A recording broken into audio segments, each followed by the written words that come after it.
ओम शांति। बहुत सुंदर अभी ये गीत सुन रहे थे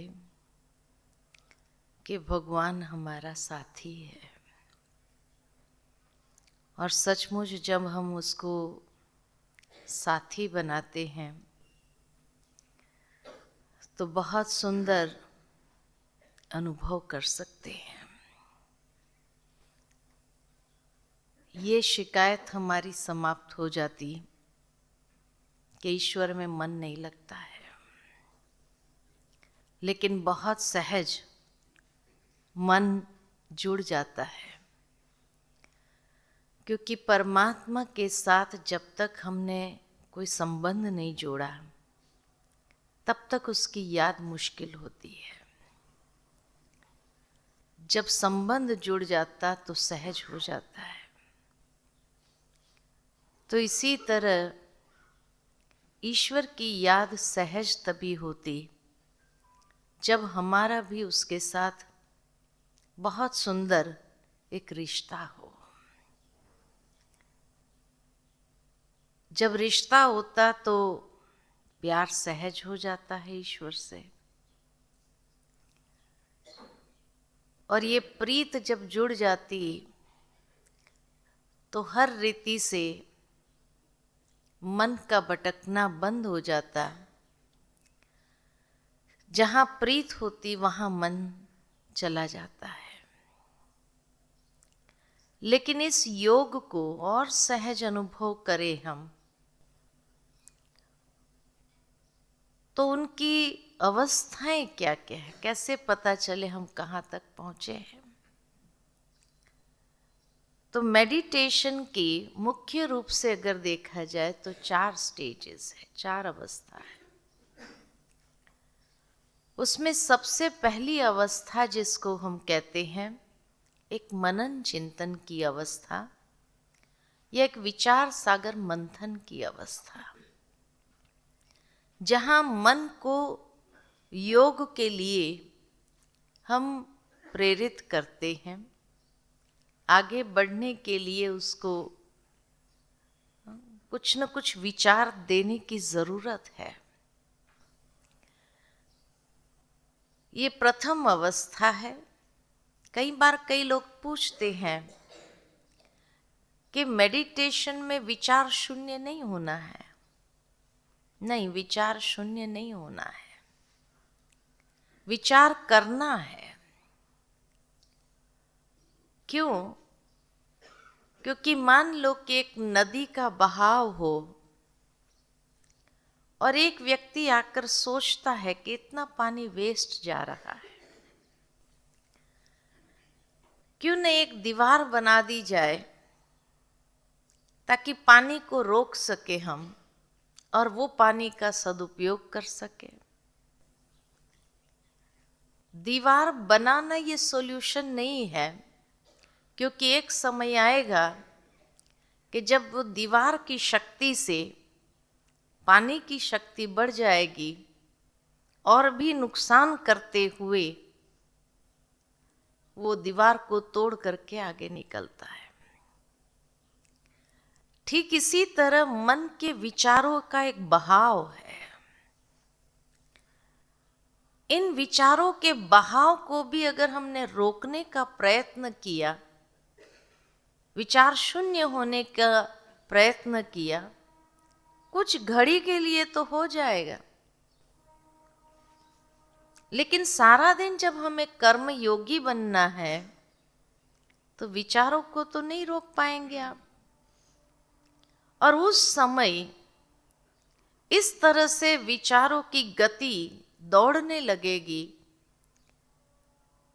कि कई बार कई लोगों को सरदर्द हो जाता है मेडिटेशन करने से, क्योंकि जो विचारों को रोकने का प्रयत्न किया जब चालू होता है तो नेचुरल है, उसका फोर्स बढ़ेगा। जितनी देर हमने रोका तो वो फोर्स तो बढ़ेगा, क्योंकि विचारों का बहाव है जैसे नदी का एक बहाव है। इसलिए उसको रोकना नहीं, लेकिन उसको एक दिशा देना है। विचारों को एक श्रेष्ठ दिशा देना, और उसी के लिए यह आध्यात्मिक ज्ञान की आवश्यकता है, क्योंकि ज्ञान हमारे विचारों को एक दिशा दे सकती है। तो इसलिए मेडिटेशन माना अपने मन के विचारों को जब हम एक दिशा देते हैं, उस दिशा में चलने से जैसा व्यक्ति श्रेष्ठ चिंतन में अपने मन को लगाता है, तो धीरे धीरे उसके जीवन के अंदर भी वो श्रेष्ठता आने लगती है। दूसरा, जब विचारों को एक श्रेष्ठ दिशा मिलती है, तो कर्म करते समय भी वो श्रेष्ठ दिशा में मन चलता रहता है, तो कर्म भी हमारे स्वतः श्रेष्ठ होने लगते हैं। इसलिए मन के विचारों को रोकना नहीं, विचार करना है। दूसरी अवस्था ये है जिसको हम कहते हैं रूह रूहान की अवस्था। रूह यानी आत्मा, आत्मा की एक वार्तालाप ईश्वर के साथ। और जब हम संबंध जोड़ते हैं ईश्वर के साथ, आज दिन तक प्रार्थनाओं में हमने गाया, तुम मात पिता हम बालक तेरे, या त्वमेव माताश्च पिता बंधुश्च सखा, है ना। हर संबंध प्रार्थना में वर्णन किए, लेकिन प्रैक्टिकल हमने कभी उसका अनुभव नहीं किया, खाली गा दिया और समाप्त हो गया। लेकिन दुनिया में जितने भी शिरोमणि भक्त हो गए, उन्होंने जब कोई ना कोई संबंध जोड़ा ईश्वर के साथ, तब उसका प्रैक्टिकल अनुभव कर सके। इसलिए संबंध जोड़ना आवश्यक है, और प्रैक्टिकली उस संबंध का अनुभव करने के लिए वार्तालाप करना है।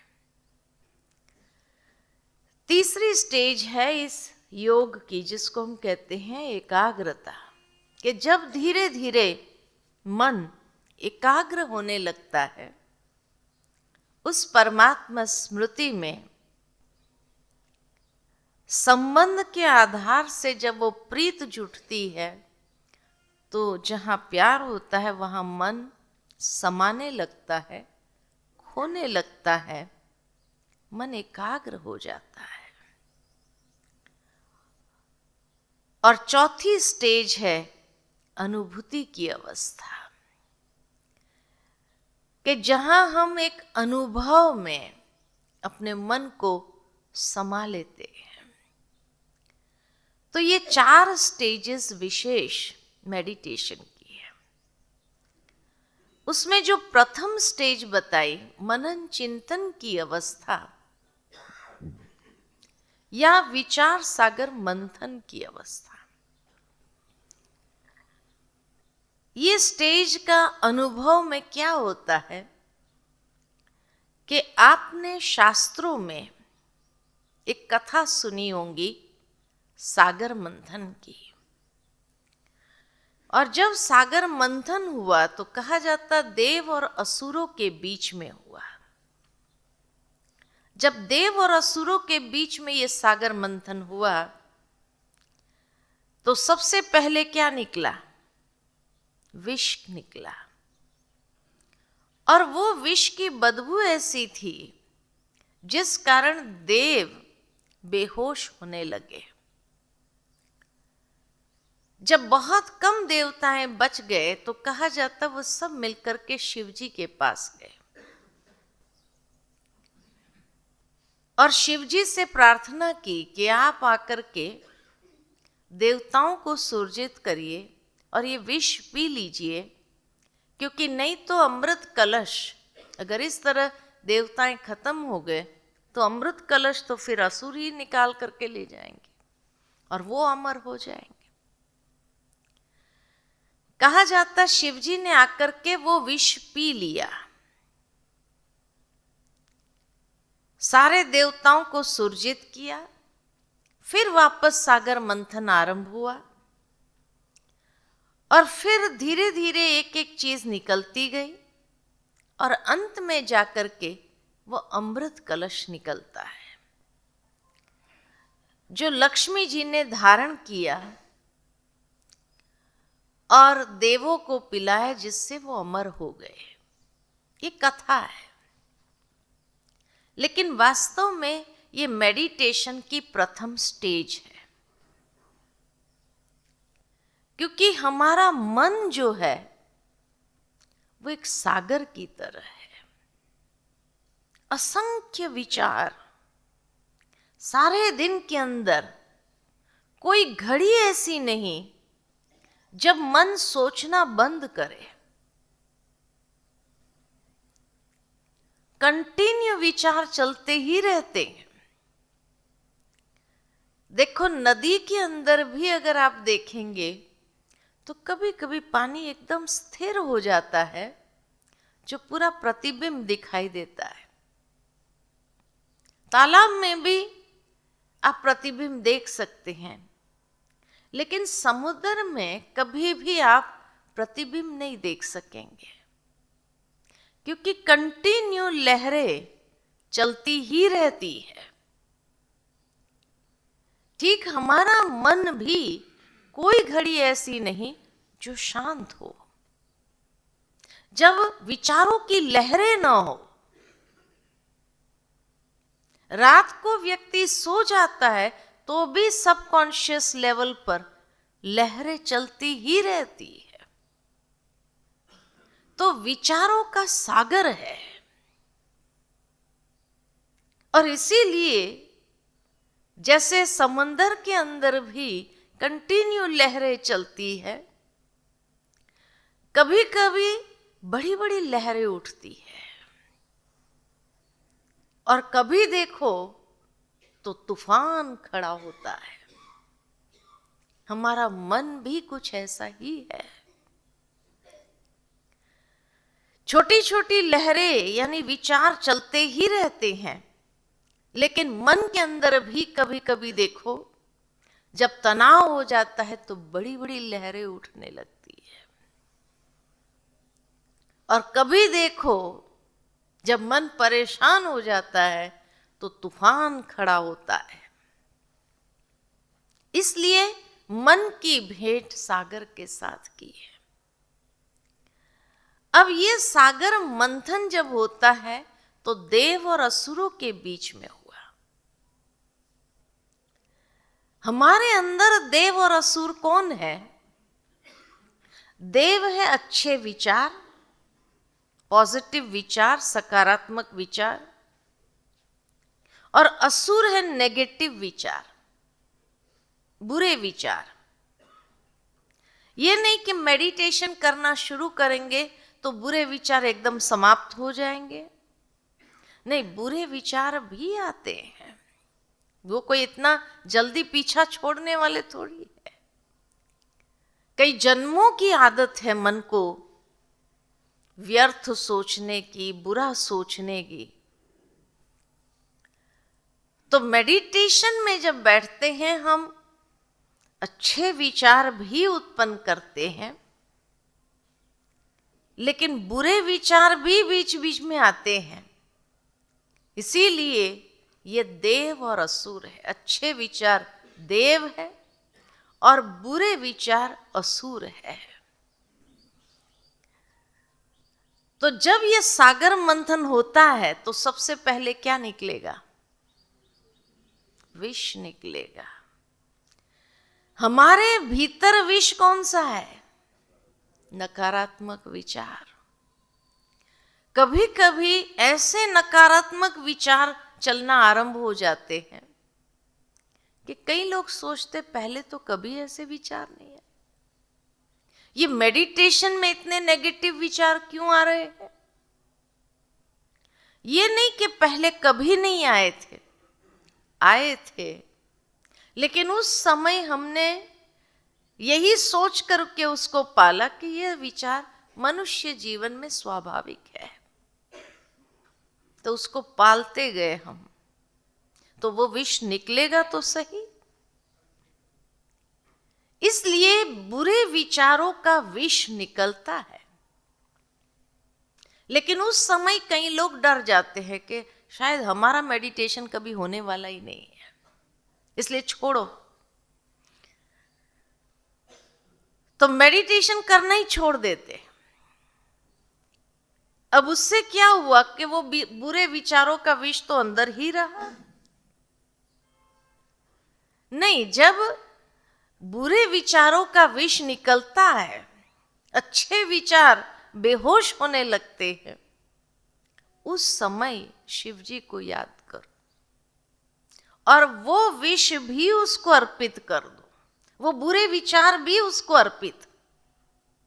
आप सोचेंगे बुरे विचार हम भगवान को कैसे दे? नहीं, शिव जी के मंदिर में जब गए तो कौन से फूल चढ़ाए? धतूरे के फूल चढ़ा है ना, अक के फूल चढ़ा है, सबसे पॉइजनस फ्लावर्स हमने उसको ऑफर किया है, क्योंकि ये यादगार है कि मेडिटेशन में भी हम अपने जो बुरे विचारों का विष है वो जब उनको दे देते तो वो खींच लेता है, और जो देव है यानी अच्छे विचार सुरजित हो जाते हैं। फिर वापस सागर मंथन आरंभ होता है, धीरे धीरे करके एक एक चीज निकलती जाती है, और अंत में उसी मन के अंदर से वो अमृत कलश भी निकलता है। जब विचार शांत हो जाते हैं तब मन से ही वो अमृत कलश भी बाहर निकलता है, और ये अमृत कलश जब निकलता है अंदर से तो कौन धारण करता है? लक्ष्मी जी। हमारे भीतर लक्ष्मी कौन है? हमारे लक्षण। किसी के घर में अगर शादी हुई हो और नई बहू आती है, अच्छे लक्षणों वाली आ जाए तो क्या कहते हैं? सुलक्ष्मी आई है।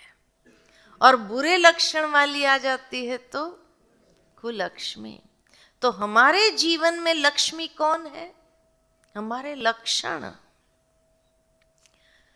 तो वो सकारात्मकता हमारे लक्षण ग्रहण करते हैं, वो अमृत वो ग्रहण कर, जिससे सकारात्मक चिंतन फिर अमर हो जाता है और बुरे विचार सदा के लिए समाप्त हो जाते हैं। तो ये संघर्ष की स्थिति, ये मेडिटेशन की प्रथम अवस्था है कि जब पॉजिटिव चिंतन करो तो नेगेटिव विचार भी आएंगे, डरना नहीं है। ये टीथिंग ट्रबल्स हर एक को गुजरना ही पड़ता है, हम लोगों को भी गुजरना पड़ा। इसीलिए कहा कि ये संघर्ष की अवस्था कुछ समय तक रहती है। आप सोचेंगे कितना समय रहेगी? ये हर एक की अपनी कैपेसिटी के ऊपर है कि कितना जल्दी उसको आप कॉन्कर कर सकते हैं। पहले के जमाने में जब आयुर्वेदा या होम्योपैथी वाले जब दवाई देते, किसी को चमड़ी की बीमारी हो और उसको दवाई देते थे तो क्या कहते थे? ये दवाई लेने से बीमारी बढ़ेगी, क्योंकि सारा जहर अंदर का निकालेगा वो, उसके बाद वो ठीक हो जाएगा। तो इतने सालों के जो हमारे अंदर ये बुरे विचारों रूपी जहर को हमने पाल के रखा है, एक जन्म की बात नहीं है, कितने जन्मों की बात है। वो निकलेगा तो सही। और इसीलिए उस समय व्यक्ति थोड़ा अस्वस्थ भी महसूस करता है कि ये क्या हो रहा है, पता नहीं मेरा मेडिटेशन होगा या नहीं होगा। डरने की बात नहीं, शिव जी को अर्पित कर दो। जब उसको अर्पित कर देंगे फिर वापस सागर मंथन शुरू करो। धीरे धीरे आप अपने विचारों में ही एक परिवर्तन महसूस करेंगे और उस परिवर्तन से आपके मन की जो स्वच्छता, सफाई हो रही है, होने दो। ये सफाई जरूरी है, क्योंकि तभी एकाग्रता आएगी, नहीं तो एकाग्रता कभी नहीं आएगी। मन हमारा एकाग्र क्यों नहीं हो पाता है? नकारात्मक विचार। जैसे ही बैठोगे आप किसी कार्य पर एकाग्र करने के लिए, वो नकारात्मक विचार सबसे पहले आएगा। एक बच्चा भी जब पढ़ाई करने बैठता है तो पहला नकारात्मक विचार कौन सा आता है? पता नहीं, पास होऊंगा फेल होऊंगा, पता नहीं पेपर कैसा। ये नकारात्मक विचार जरूर उत्पन्न होगा और यही मन को एकाग्र होने नहीं देते हैं। और जीवन में हर इंसान का लक्ष्य क्या है? सफल होना है। और सफलता के लिए एकाग्रता जरूरी है। और जब मन एकाग्र नहीं होता है तो सफल कहां से होगा? एकाग्रता के लिए हर एक को ये पहली अवस्था से गुजरना ही पड़ता है। जब धीरे धीरे नकारात्मक विचार हमारे ढीले हो जाते हैं, तब फिर धीरे धीरे आप मन की एकाग्रता को विकसित कर पाएंगे।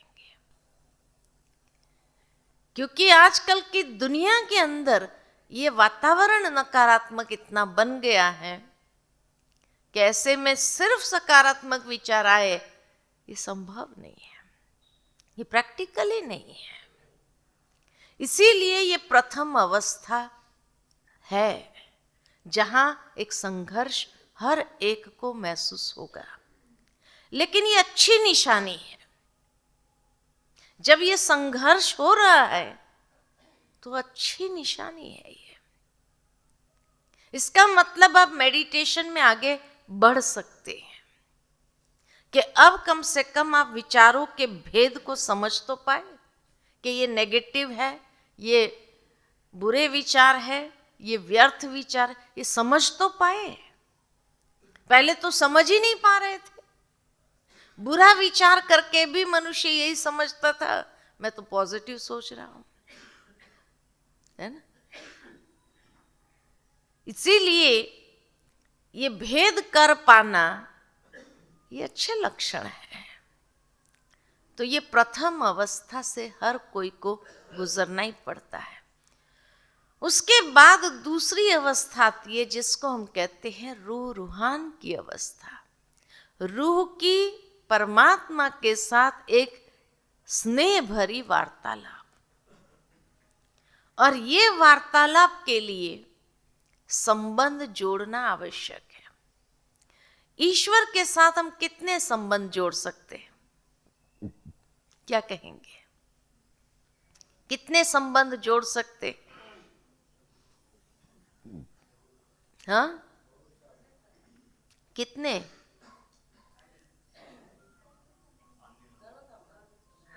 सर्व में कितने आएंगे? 1 2 4 5 10, कितने संबंध आएंगे? हाँ, कितने हैं संबंध? कितने हैं?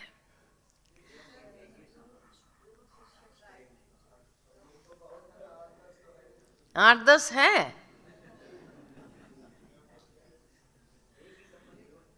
हाँ, मनुष्य के अति निकट के 6 संबंध हैं जिसकी स्मृति बार बार आती है।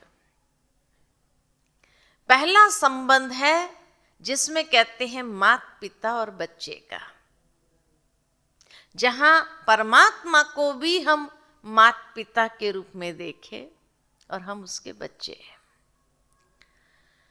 दूसरा संबंध फिर है टीचर और स्टूडेंट का। जैसे ही बच्चा बड़ा होता है, स्कूल जाने लगता है, तो टीचर के साथ उसका एक संबंध होता है, तभी पढ़ाई पढ़ सकता है। तीसरा संबंध है गुरु और शिष्य का, जहां परमात्मा को सतगुरु के रूप में देखे और हम उसके शिष्य हैं।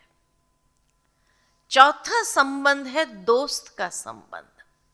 यह भी अति निकट का है, जहां ईश्वर के साथ दोस्ती भी जोड़ सकते हैं, जैसे सुदामा ने जोड़ी, अर्जुन ने जोड़ी तो प्राप्ति किया। पांचवा संबंध है प्रियतम का संबंध, जो मीराबाई ने जोड़ा उसके साथ। और छठा संबंध है जो सती अनसुईया ने जोड़ा उसके साथ, बच्चे का संबंध, जहां भगवान को बच्चा भी बना सकते हैं और बच्चा बना करके उसको याद करना। ये 6 संबंध मनुष्य के अति निकट के हैं, जो ईश्वर के साथ बहुत सहज जोड़ सकते हैं, और तब मन उसमें समा सकता है संबंधों की यादों में। सबसे पहला संबंध अगर लिया जाए, माता पिता की याद। आज अगर मैं आप सबसे पूछूं कि आपको अपने माता पिता को याद करना है, शारीरिक माता पिता को, सहज है या मुश्किल है? सहज है।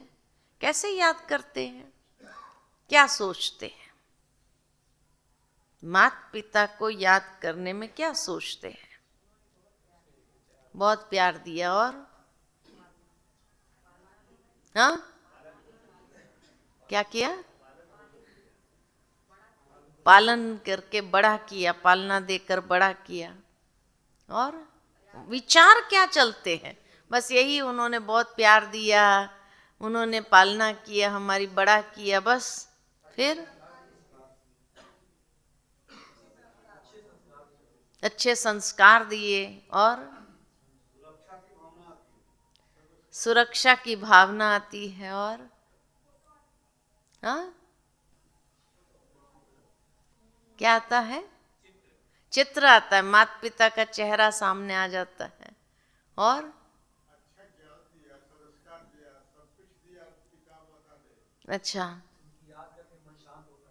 उनको याद करके मन शांत होता है। क्या विचार चलते हैं? आप कोई स्पेसिफिक विचार, ये तो बड़ी बड़ी बातें हैं।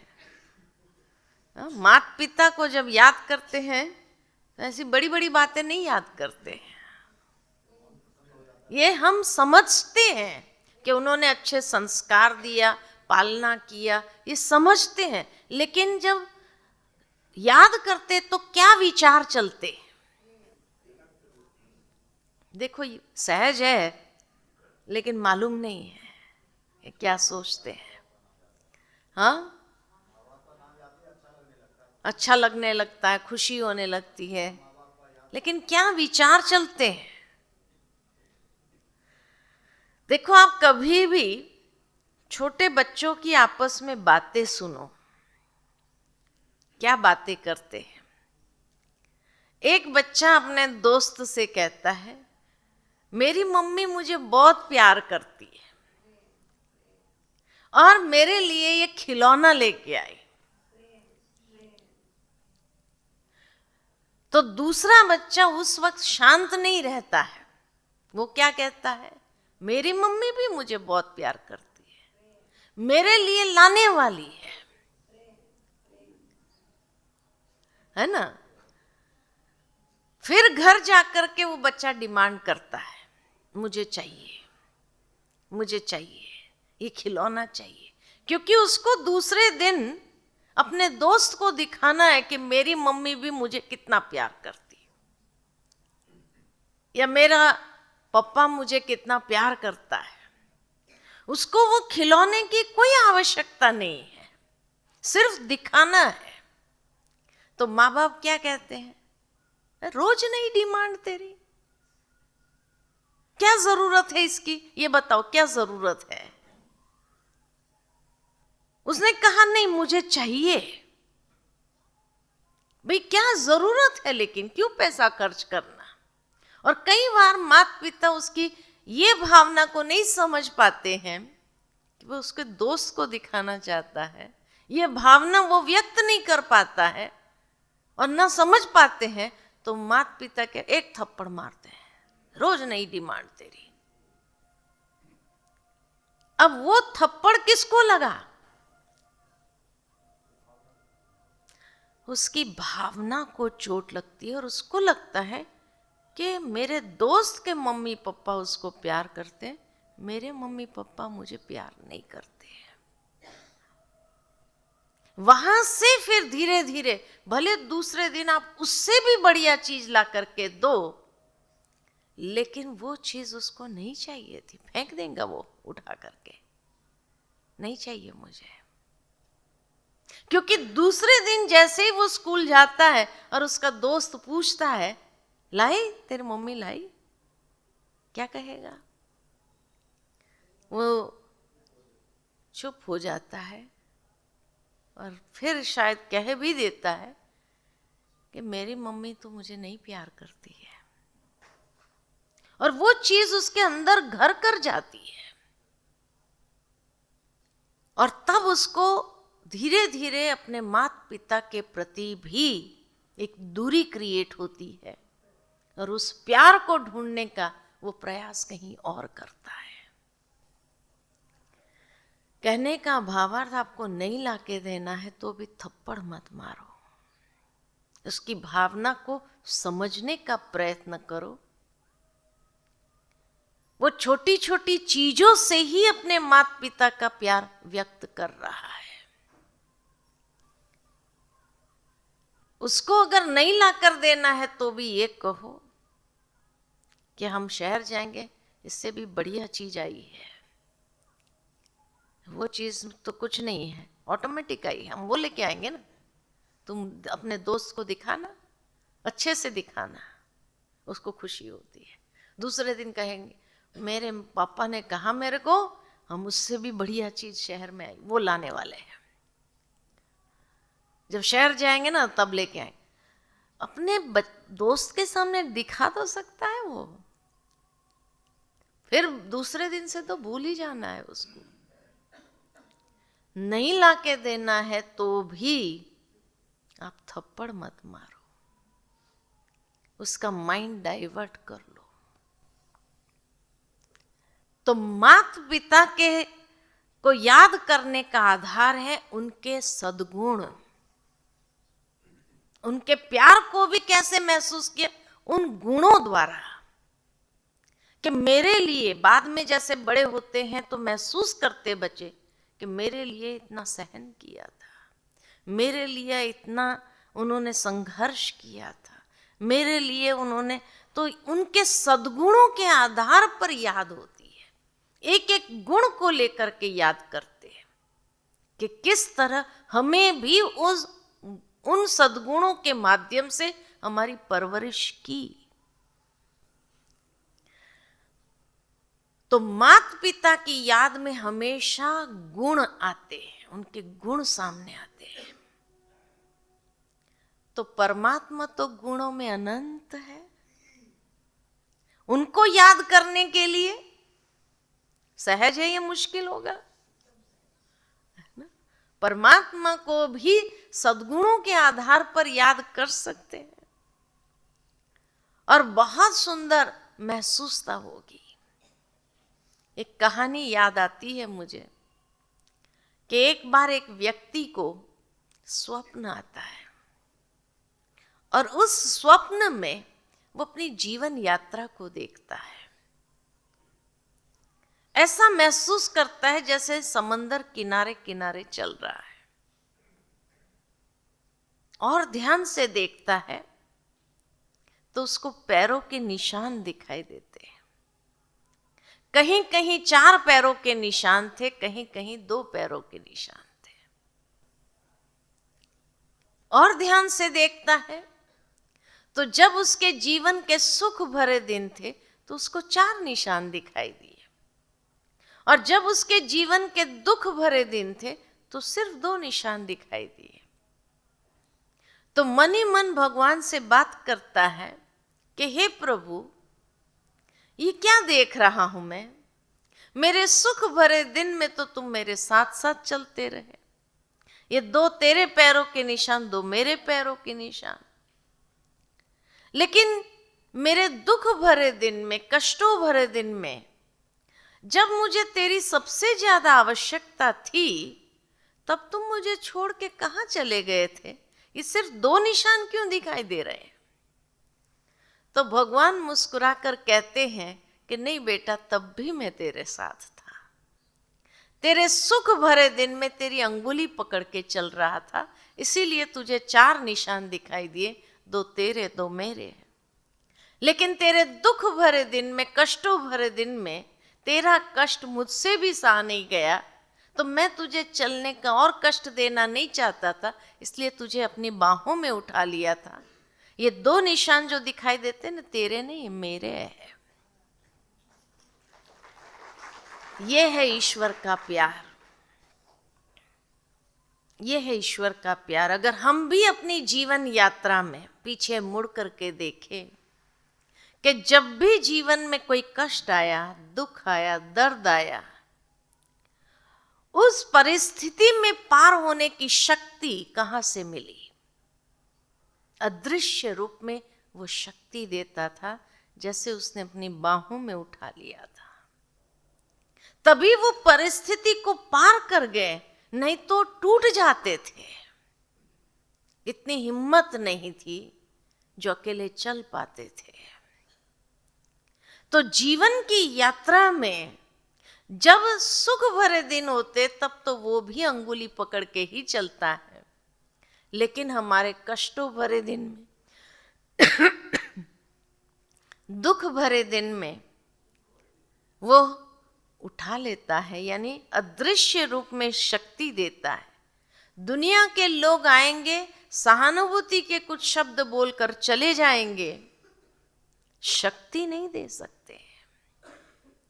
शक्ति ईश्वर ही देता है अदृश्य रूप में, ताकि उस परिस्थिति को हम झेल सके, उसको पार कर सके, उसको उसमें से गुजरना आसान हो जाए।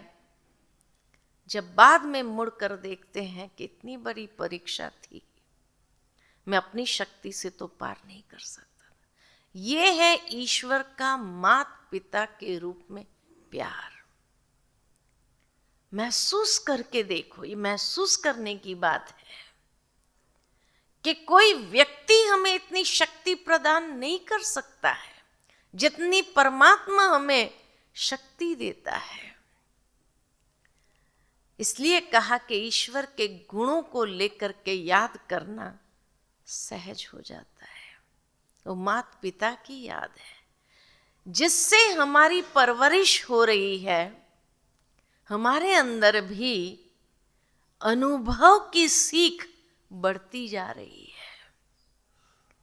जैसे माता पिता बच्चे को अनुभवी बनाते हैं दुनिया में भी, कि दुनिया में कैसे जीना है, कैसे चलना है, ऐसे परमात्मा माता पिता भी हम बच्चों को अनुभवी बनाते हैं।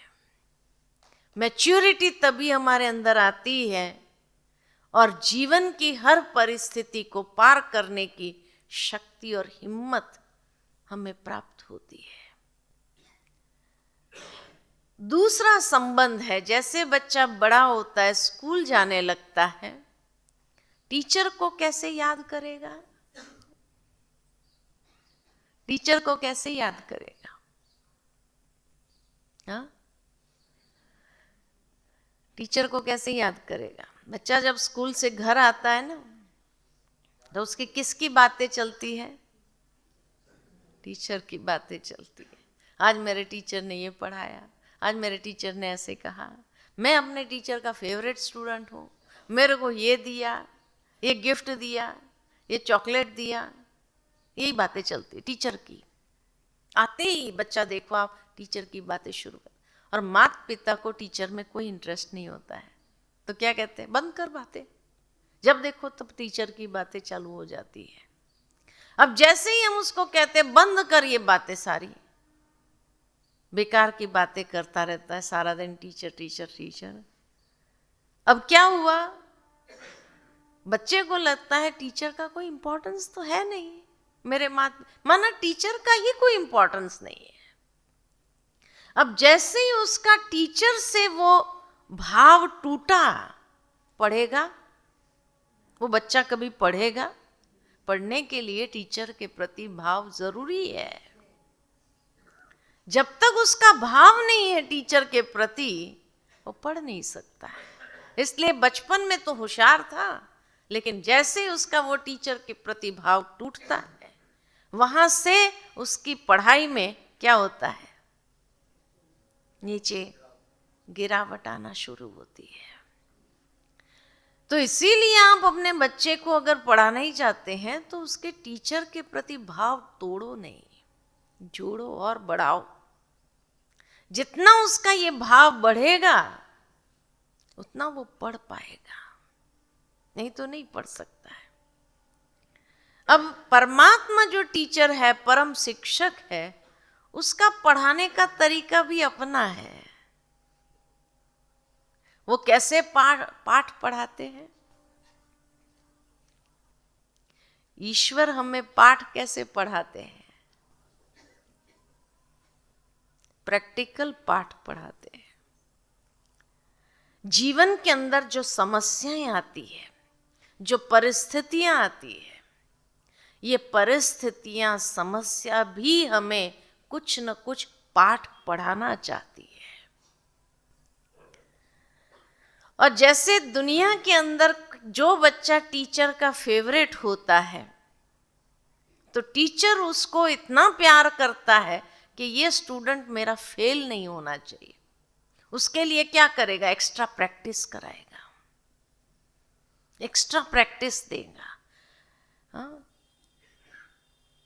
घर जाने से पहले उसको बुला करके एक्स्ट्रा बिठाएगा, एक्स्ट्रा सम्स कराएगा। मुझे याद आता है कि जब हम छोटे थे तो हमारा टीचर का भी हमसे बहुत प्यार था।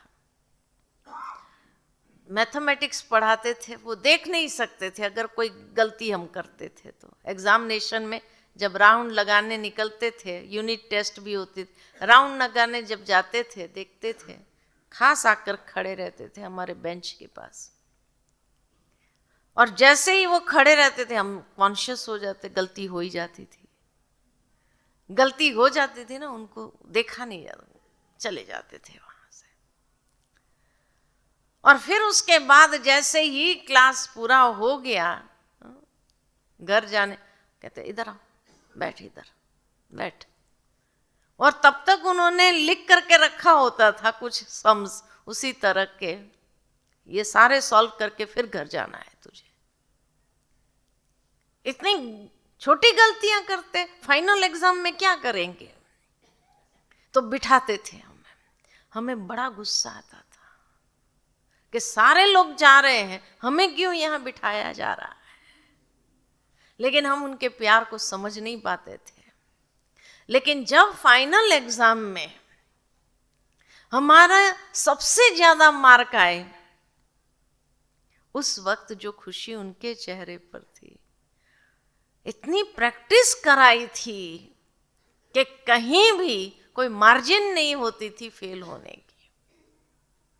पढ़ाई करके, पढ़ा करके।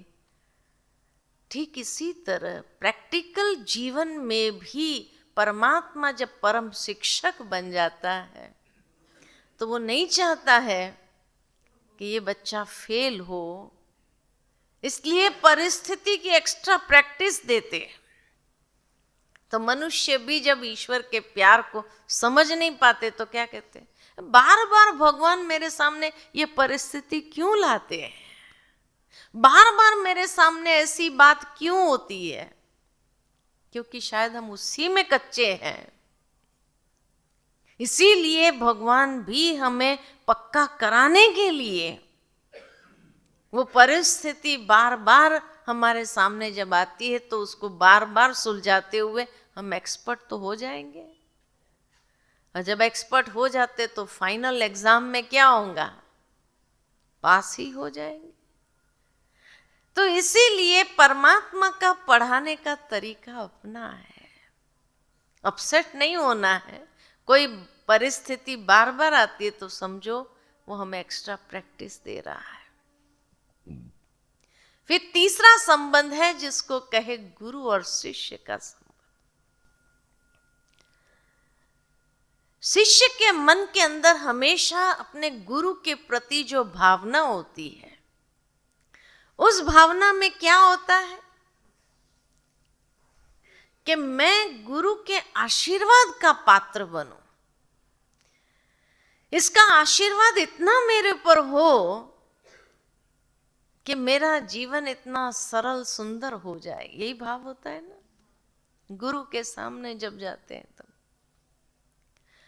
और इसीलिए गुरु का आशीर्वाद प्राप्त करने के लिए सेवा भाव उसके अंदर इतना कूट कूट करके आ जाता है कि मैं अपने गुरु की सेवा किस तरह से करूं जो उसका आशीर्वाद का हाथ हमेशा हमारे पर बना रहे। अब परमात्मा तो निराकार है, उसकी सेवा कैसे करेंगे? वो भी परम सतगुरु है और वो परम सतगुरु का आशीर्वाद प्राप्त करने के लिए क्या करना पड़ेगा? वो एक बहुत सुंदर बात याद आती है कि एक बार एक महात्मा जी थे। एक राज्य की सीमा के बाहर उसने अपनी कुटिया बनाई और वहां रह रहे थे, साधना करते थे, अपना काम करते थे, सेवा करते थे। जो लोग उस राज्य से आते थे जाते थे, स्वाभाविक है कि जब महात्मा जी को देखते थे तो प्रणाम करते थे और महात्मा जी का भी अगर ध्यान होता था तो अपना आशीर्वाद का हाथ ऊपर कर देते थे। बड़े सिद्ध महात्मा होने कारण उनके आशीर्वाद फलते थे कि किसी को अगर कोई शारीरिक प्रॉब्लम्स थी, बीमारी थी, और जैसे ही उनका हाथ ऊपर हो जाता था तो सचमुच उनकी बीमारी ठीक हो जाती थी। कोई घरेलू समस्या होती थी तो उनका आशीर्वाद मिलते ही ठीक हो जाता था। तो नेचुरल है, चर्चा तो होगी।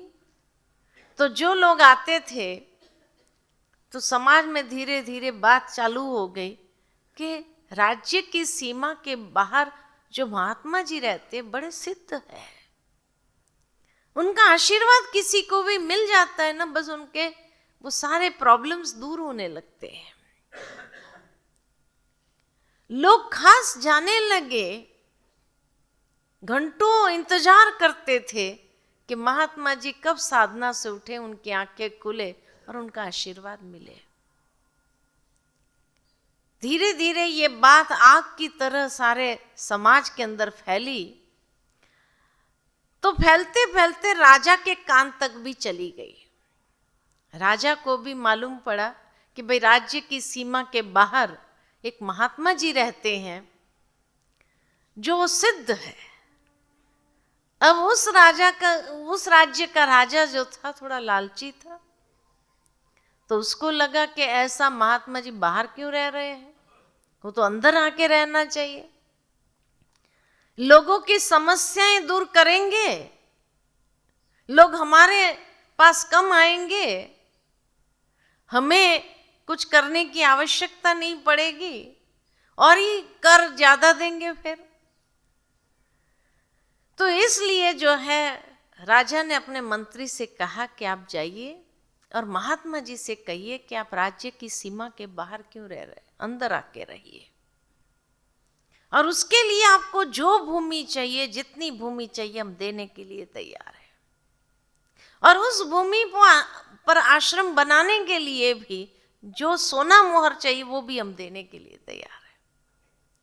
मंत्री जी राजा का ये संदेश लेकर के आए महात्मा जी के पास और महात्मा जी से कहा करिए जो भूमि चाहिए, जितनी भूमि चाहिए, हम देने के लिए तैयार हैं, और जितनी सोना मोहर चाहिएगी वो भी देने के लिए तैयार है। महात्मा जी मुस्कुराए और कहा ठहरो, और अपने कुटिया में गए। कुटिया से एक कमंडल लेकर के आए और मंत्री जी से कहा चले। मंत्री ने कहा राजा से मिलने के लिए? आपने कहा ना राजा का संदेश है, तो मैं खुद मिलने जाता हूं। मंत्री जी को इतना ये नहीं था कि भाई इतना जल्दी तैयार हो जाएंगे महात्मा जी। राजा को संदेश भेज दिया सैनिकों के द्वारा और मंत्री जी महात्मा जी को लेकर के पहुंचे। राजा खुद आगे होकर के स्वागत करने आए और स्वागत करते हुए महल में ले गए। बड़ा सम्मान पूर्वक उनको आसन ग्रहण करवाए सब, और फिर हाथ जोड़कर निवेदन किया कि महात्मा जी आप राज्य की सीमा के अंदर आकर रहिए। जितनी जमीन चाहिए, जो जमीन चाहिए और जितनी सोना मोहर भी चाहिए ना, हम देने के लिए तैयार हैं। तो महात्मा जी ने अपना कमंडल उठाया और राजा को कहा ये कमंडल भर के सोना मोहर दे दो।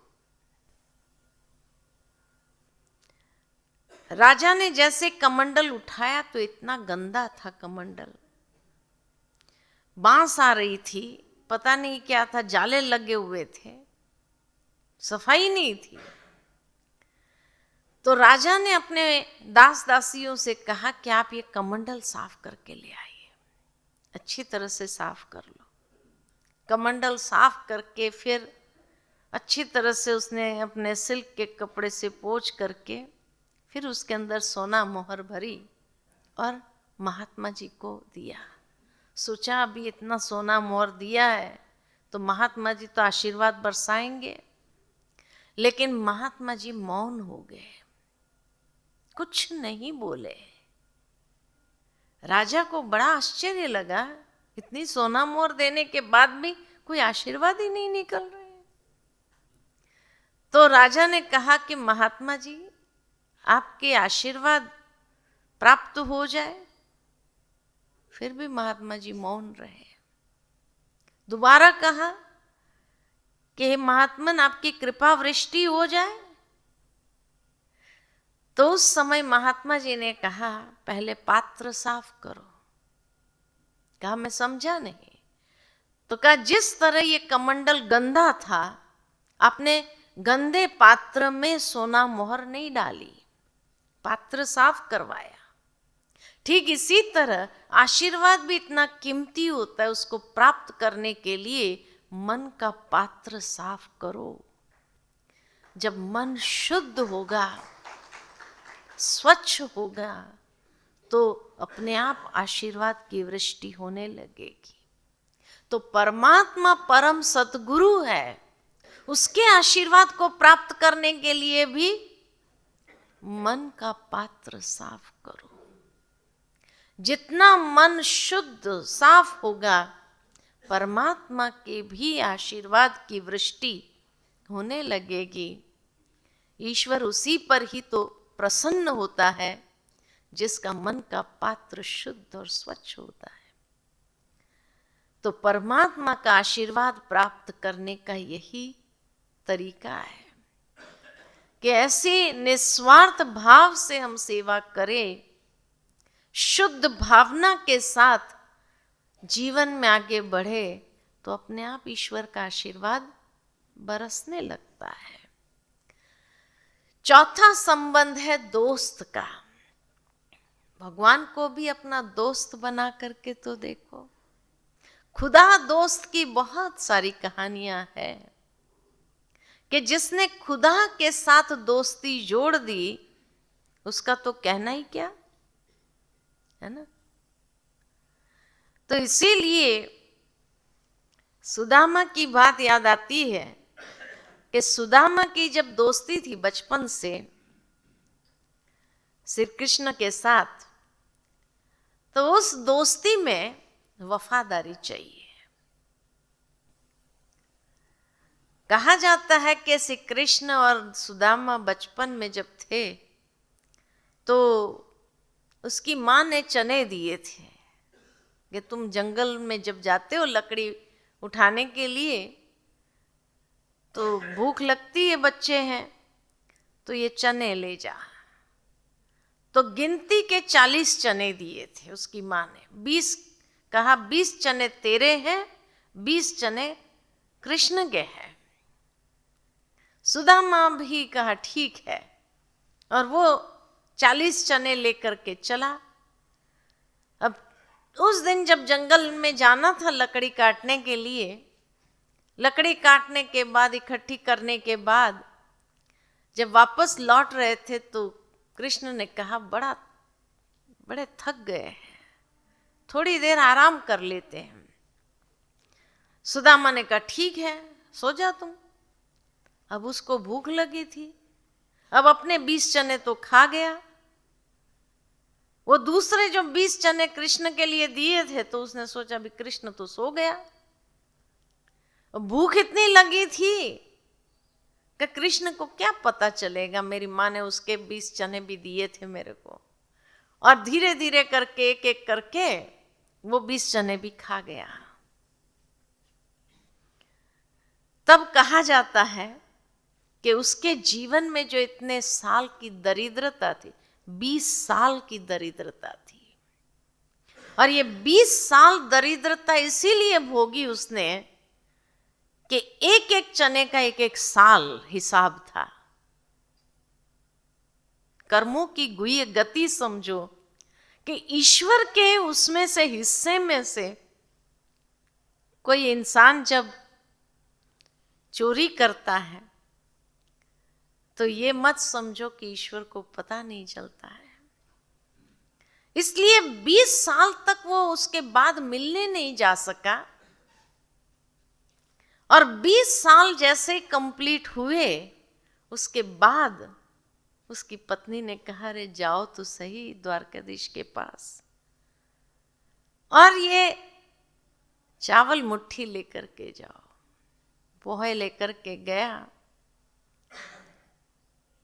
कर्मों की गुह्य गति के हिसाब से सुदामा ने भी समझ लिया था कि मेरे जीवन की दरिद्रता का कारण यही है, और इसीलिए उस पोहा लेकर के जब जाता है और बड़ी लज्जा के साथ निकाल करके जब देता है, और एक एक दाना खाने के साथ साथ श्री कृष्ण जिस तरह से आनंद विभोर होता है, और एक एक दाने का हिसाब भी उसने दिया उसको। इसीलिए कहा भगवान के साथ जब दोस्ती जोड़ो तो वफादारी से जोड़ना, क्योंकि भगवान इतना वफादार है उस दोस्ती को निभाने में, बड़ी वफादारी से निभाता है, वो कहीं चूक नहीं करता है। अगर स्वार्थवश निभाएंगे तो उसका भी पाई पाई चुकाना पड़ेगा। इसलिए स्वार्थवश न हो, निस्वार्थ भाव से उसके साथ दोस्ती जोड़ करके देखो तो चावल मुट्ठी के बदले भी महल मिल जाएंगे, नहीं तो 20 चने का भी हिसाब देना पड़ेगा, है ना। तो ईश्वर के साथ, ईश्वर जैसा वफादार दोस्त और कोई नहीं। मतलब से दोस्ती नहीं जोड़ना। कुछ प्राप्ति करनी है तब तो भगवान याद आ गए, और नहीं तो भूल गए उसको, ये नहीं। अच्छे दिन में भी उसको याद करो, उतना ही प्यार से याद करो, तो बुरे दिन में भी उतना ही प्यार से उसको याद करके देखो, कैसे वो साथ खड़ा महसूस होगा। इसीलिए कहा जाता है friend in need is a friend Indeed. समय पर दुनिया के दोस्त हाथ झटक सकते हैं, कहेंगे मदद तो करना चाहते थे लेकिन हमको ये काम आ गया, वहां जाना पड़ रहा है, मैं नहीं आ सकता हूं। लेकिन उस समय भगवान ऐसा दोस्त है जो खड़ा रहता है। जोड़ करके तो देखो, है ना। कईयों ने दोस्ती जोड़ी और उसका रिटर्न अनुभव किया है ना। नरसिंह मेहता की भी बात याद आती। उसने भी दोस्ती जोड़ी थी। तो जो भी दोस्ती जोड़ता है ईश्वर के साथ निस्वार्थ भाव से, उसको प्राप्ति जरूर होती है। एक खुदा दोस्त की कहानी याद आती है कि एक बार एक बंदे की दोस्ती खुदा से हो गई और बंदे ने कहा कि एक खुदा, तू जन्नत का मालिक, मुझे कभी जन्नत का सुख क्या होता है ये अनुभव कराओ ना। खुदा ने कहा, तू कहना क्या चाहता है? कहा, मैं थोड़े दिन के लिए स्वर्ग का सुख अनुभव करना चाहता हूं। क्या ठीक है, इसमें कौन सी बड़ी बात? कितना दिन अनुभव करना है? कहा 10 दिन। बंदे ने कहा 10 दिन। पहले दिन ही जब उसको स्वर्ग में भगवान भेज देता है, कह लो 10 दिन के लिए जितना स्वर्ग का सुख अनुभव करना है कर ले। पहले दिन ही व्यक्ति ने देखा, हाँ क्या सुख है ये, तो 10 दिन में पूरा हो जाएगा। अब स्वर्ग में तो हर काम फटाफट होता है, यहां की तरह देरी तो होती नहीं है। उसने क्या किया, सारे रिसोर्सेज लगा करके अपने लिए एक बराबर का स्वर्ग तैयार करवा लिया 10 दिन के अंदर। और 10 दिन के बाद भगवान को वो वापस दे दिया अपना स्वर्ग। भगवान ने जब देखा कि उसने एक बराबर का स्वर्ग अपने लिए तैयार करवा लिया, तो भगवान को हंसी आ गई। गुस्सा नहीं आया, हंसी आ गई कि इस बंदे ने मुझे भी नहीं छोड़ा, है ना। लेकिन भगवान ने सोचा चलो अब बराबर की दोस्ती तो हो गई, तो दोस्ती जोड़ने में फायदा ही है ईश्वर के साथ, कोई नुकसान नहीं है। लेकिन मतलब से नहीं जोड़ना, प्यार से जोड़ करके देखो कितनी प्राप्ति फिर होने लगती है। और इसी तरह प्रियतम का संबंध जो मीराबाई ने जोड़ा, तो जहर का कटोरा अमृत बन गया। भगवान को भी अपना साथी बनाकर देखो, प्रियतम बनाकर देखो, जीवन की हर जहर जैसी परिस्थिति अमृत बनने लगेगी। परिस्थिति आएगी, कर्मों के कारण आएगी, लेकिन जहां ईश्वर का साथ होगा तो वो परिस्थिति भी हमें नुकसान नहीं पहुंचा सकती, दुख दर्द का अनुभव नहीं करा सकती है। इसीलिए उसको साथी बनाने में भी फायदा है। और जो लास्ट संबंध जो सती अनसुया ने जोड़ा उसके साथ, कि उसको बच्चा बना दिया, ईश्वर को भी बच्चा बना करके तो देखो कितना सुकून मिलता है। और जब उसको बच्चे रूप में देखेंगे तो सचमुच वो भी बच्चे का सुख देना आरंभ करेगा। दुनिया के बच्चे तो फिर भी कुछ रिटर्न की अपेक्षा रखते हैं। भगवान ऐसा बच्चा है, उसको रिटर्न में कुछ नहीं चाहिए, उनको कोई हिस्सा नहीं चाहिए, वो हिस्से की डिमांड नहीं करेगा, सेवा करेगा। ऐसा बच्चा है। मुझे एक सत्य घटना याद आ रही है कि एक बार एक माताजी थे, क्लास में आते थे, जहाँ मैं पहले बम्बई में थी, वहाँ पर पहला नंबर उसकी सीट फिक्स थी, रोज आते थे। उस माताजी को 3 बेटे थे। परंतु कभी भी हम पूछते थे ना, माताजी कितने बच्चे आपको? कहती थी 4 बच्चे हैं। चौथा बेटा उसने भगवान को माना था।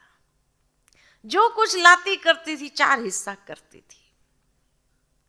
धीरे धीरे वो तीनों बड़े होते गए, कोई कहाँ कोई कहाँ कोई कहाँ, नौकरी के कारण चले गए।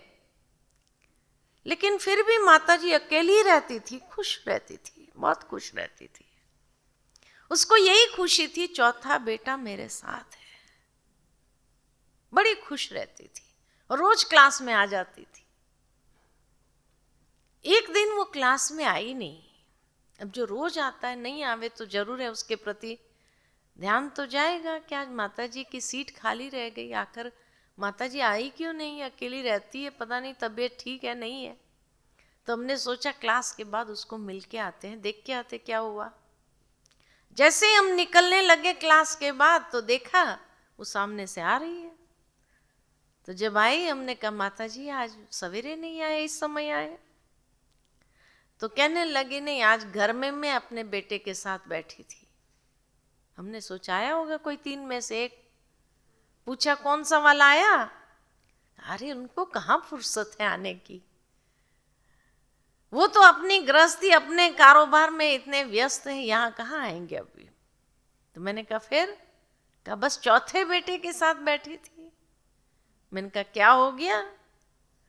तो कहने लगे नहीं, रात से मुझे बहुत बुखार था, इतना बुखार था, सवेरे उठी भी मैं लेकिन हिम्मत नहीं हुई, इतना शरीर टूट रहा था, इतना तपत थी, गला सूख रहा था, बदन दर्द था ऐसा। हमने कहा फिर?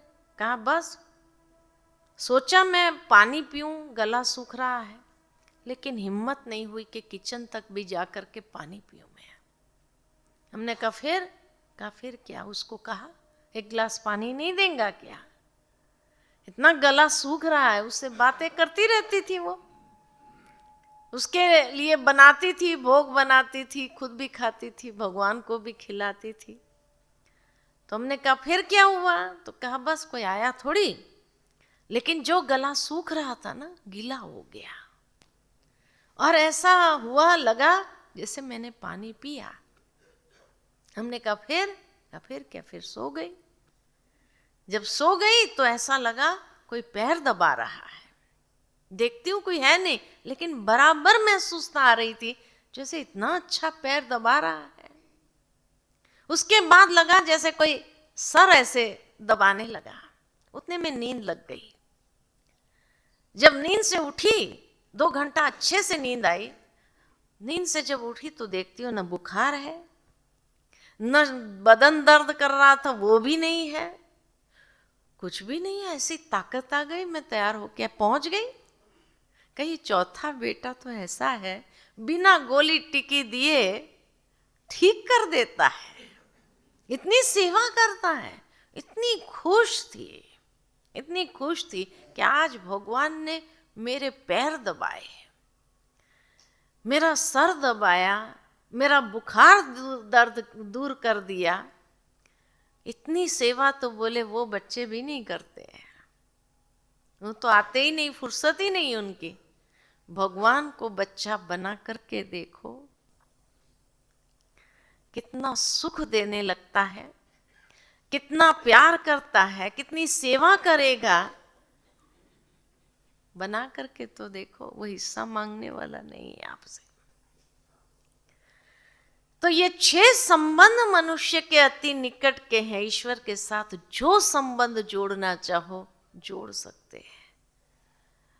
मेडिटेशन लगेगा या नहीं लगेगा? लगेगा या नहीं लगेगा? कौन कहता है नहीं लगता है मन? इतना प्यार जब जुड़ जाए तो मेडिटेशन अवश्य लगे। हमें कोई आधार लेने की आवश्यकता नहीं कि भाई मैं माला हाथ में लूँ तो ही मेरा मन लगेगा, मैं आंख बंद करके बैठूँ तो ही मेरा मन लगेगा, मैं मंत्र जाप करूँ तो ही मेरा मन लगेगा, मैं पूजा सेवा करूँ तो ही मेरा। कोई ज़रूरत नहीं। रिश्ता ऐसा जोड़ो, ईश्वर के साथ रिश्ता ऐसा हो जो बहुत सहज, उसके सानिध्य का, सामीप्य का अनुभव कर सको। यही योग है, कोई भी कर सकता है, एक बच्चा भी कर सकता है। वो अंत में एक कहानी सुनाना चाहूंगी कि एक बार एक 5 साल का बच्चा चर्च में पहुंच गया। तो पादरी जी हाथ जोड़ करके प्रेयर कर रहे थे अपनी। अब बच्चा तो नकल करने में होशियार होता है, वो भी बाजू में खड़ा हो गया, हाथ जोड़ करके होठ फड़फड़ाने लगा, कुछ अंदर ही अंदर बोल रहा था। पादरी जी बार बार देखे, पता नहीं क्या बोल रहा है, लगातार बोल रहा था। आखिर पादरी जी ने पूरा किया तो बच्चे ने भी पूरा कर दिया। पादरी जी को लगा इसने क्या कहा भगवान से, पूछा बेटा तूने भगवान से क्या कहा? बच्चे ने पूछा आपने क्या कहा? पादरी जी ने कहा मैं तो प्रेयर कर रहा था। बच्चे ने कहा मैं भी प्रेयर ही कर रहा था। पादरी जी ने सोचा इतनी लंबी कौन सी प्रेयर होगी, पूछा कौन सी प्रेयर किया? बच्चे ने पूछा आपने कौन सी प्रेयर किया? पादरी जी ने अपनी प्रेयर सुनाई तो बच्चा मुस्कुराकर कहने लगा मैं तो एबीसीडी बोल रहा था। पादरी जी ने कहा भगवान के सामने एबीसीडी थोड़ी बोलनी होती है। बच्चा बहुत होशियार था, कहने लगा ये तो मालूम नहीं एबीसीडी बोलनी चाहिए नहीं बोलनी चाहिए, लेकिन इतना जरूर मालूम है कि आपकी प्रेयर में भी वही 26 अक्षर एबीसीडी के ही थे, मेरी प्रेयर में भी वही 26 अक्षर एबीसीडी के ही थे। आपकी प्रेयर में ढंग से लगे हुए थे, मैंने सीधा सीधा बोल दिया और उसको कह दिया जैसा अच्छा लगे लगा लेना और समझ लेना। भगवान को कौन प्यारा लगेगा? कौन प्यारा लगेगा? बच्चा प्यारा लगेगा ना। अरे भगवान के सामने जो भी बात करेंगे उसको प्यारा ही लगना है। निस्वार्थ भाव से बात करके तो देखो। कुछ नहीं आता है तो एबीसीडी ही बोल दो, कोई हर्जा नहीं। एक बच्चा जब एबीसीडी बोलने लगता है माँ बाप को कितनी खुशी होती। जो भी मेहमान एबीसीडी बोल एबीसीडी बोल, एक चॉकलेट देंगे एबीसीडी बोल, 10 लोग 10 बार उससे बुलवाते रहेंगे, कितना प्यारा लगता है।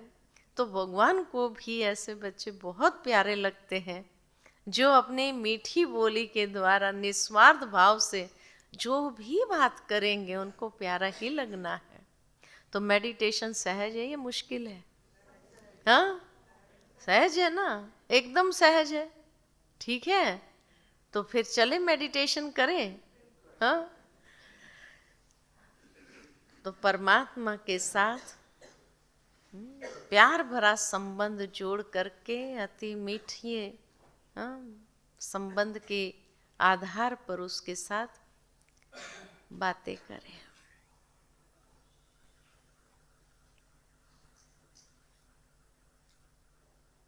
ओम शांति। लेकिन एक बात कहना चाहूंगी कि आज होमवर्क देना था, कल तो देना रह गया था, लेकिन आज एक होमवर्क मैं आपको देना चाहती हूँ कि ईश्वर के साथ जो संबंध आपको प्रिय लगे उस संबंध के आधार पर एक पत्र लिखो, अपने मन की बात उसके सामने लिखो। चाहे दोस्त के रूप में उसको पत्र लिखो, चाहे प्रियतम के रूप में उसको पत्र लिखो, चाहे माता पिता के रूप में उसको पत्र लिखो, चाहे गुरु के रूप में उसको पत्र लिखो। कि आज से हम आपको सतगुरु के रूप में जब स्वीकार करते हैं तो पत्र लिखो। लिख सकेंगे कि नहीं लिख सकेंगे? हाँ लिख सकेंगे तो कल पत्र जो लिखा होगा लेकर के आना, यहाँ एक बॉक्स रखा जाएगा। हाँ? कोई आपका पत्र पढ़ेगा नहीं, ये आपको विश्वास दिलाती हूँ। आप जो अपने मन का कोई भी भाव निकाल करके उसमें डाल लो, है ना, और उसको समर्पित कर दो। ठीक है? यहाँ आप बाबा के कमरे में भी जब जाएंगे तो वहाँ इसीलिए एक बॉक्स रखा होता है, ईश्वर के लिए पत्र। यहाँ हमेशा जिसके मन के अंदर जो भी बात हो वो बाबा को लिख करके जब दे देते हैं, सचमुच महसूस करते हैं कि उनके जीवन से वो बात सदा के लिए चली जाती है। वो उलझन हो, कोई भी ऐसी बात हो, आप उसके साथ रिश्ता जोड़ करके उसको पत्र लिखो। लिखेंगे सभी? हाँ। और इसलिए यहाँ बॉक्स रखेंगे, कल सुबह आप आकर के उस बॉक्स के अंदर वो पत्र डाल देना। ठीक है? कोई आपका पत्र पढ़ेगा नहीं, क्योंकि प्राइवेट होता है वो पत्र, ईश्वर के साथ का ही होता है, तो हम लोग नहीं पढ़ सकते हैं उसको।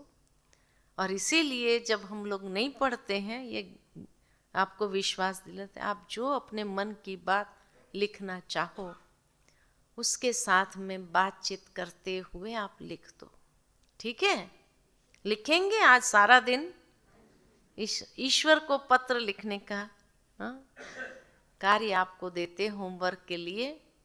जो भी संबंध जोड़ करके दोस्त के रूप में लिखो, प्रियतम के रूप में लिखो, माता पिता के रूप में लिखो, या उसको बच्चा बना करके भी लिख सकते हैं, है ना, उसको ही बच्चा बना दो,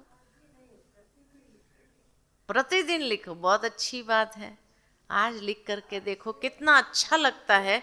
फिर आगे जैसे आपको ठीक लगे वैसे आप जब भी कोई बात आती है उसके साथ कम्युनिकेट कर सकते हो, उसको लिख सकते हैं। बहुत मन हल्का, जैसे बोझ हल्का हो जाता है, ऐसी महसूसता होती है कि मन का बोझ हल्का हो गया। ओम शांति।